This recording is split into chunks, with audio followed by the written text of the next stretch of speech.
कर्नाटक कांग्रेस में बगावत, डीके शिव कुमार को हटाने की तैयारी। सिद्धारमैया कैंप के मंत्रियों ने पार्टी पर बनाया दबाव। डीके शिव कुमार की ताकत को कम करने की कोशिश तेज। 2.5 साल का समझौता छत्तीसगढ़ के बाद कर्नाटक में भी टूटेगा।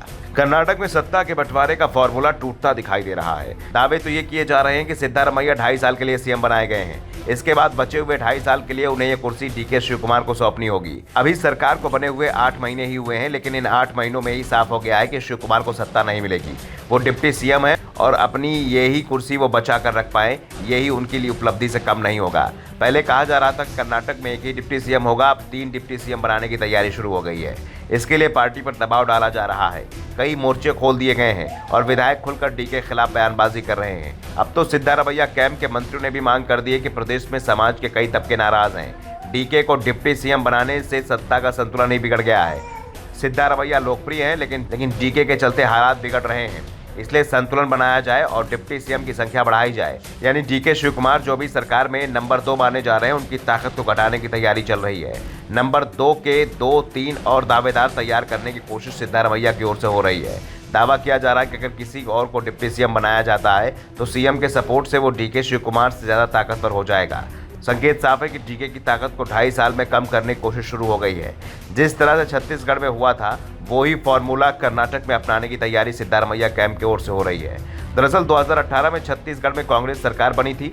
सीएम पद को लेकर जब टकराव बढ़ा था तो राहुल गांधी, जो कि उस समय कांग्रेस के अध्यक्ष थे, उन्होंने टीएस सिंहदेव और भूपेश बघेल के बीच समझौता कराया था। दोनों के बीच में सत्ता 2.5 साल के बंटवारे पर सहमति बनवाई। बघेल को पहला 2.5 साल दिया गया, लेकिन 2.5 साल में बघेल ने टीएस सिंहदेव को बेहद कमजोर कर दिया और बाद में उन्हें सत्ता भी नहीं सौंपी।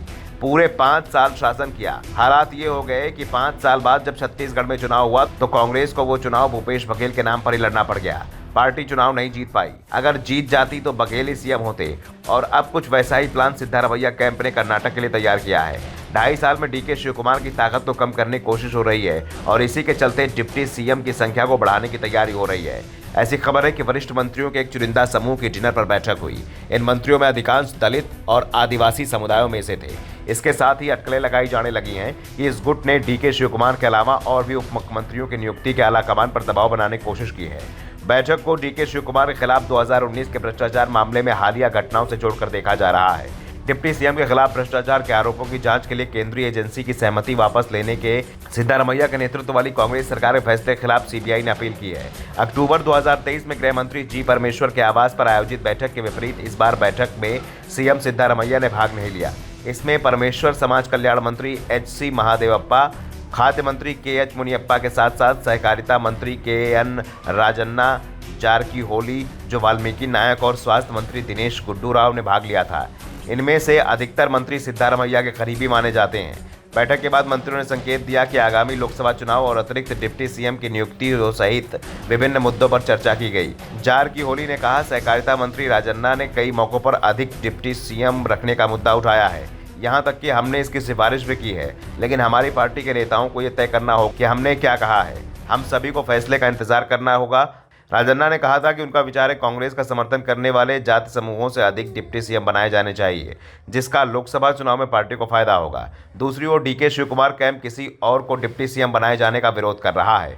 Bureau report, the Dhakad news.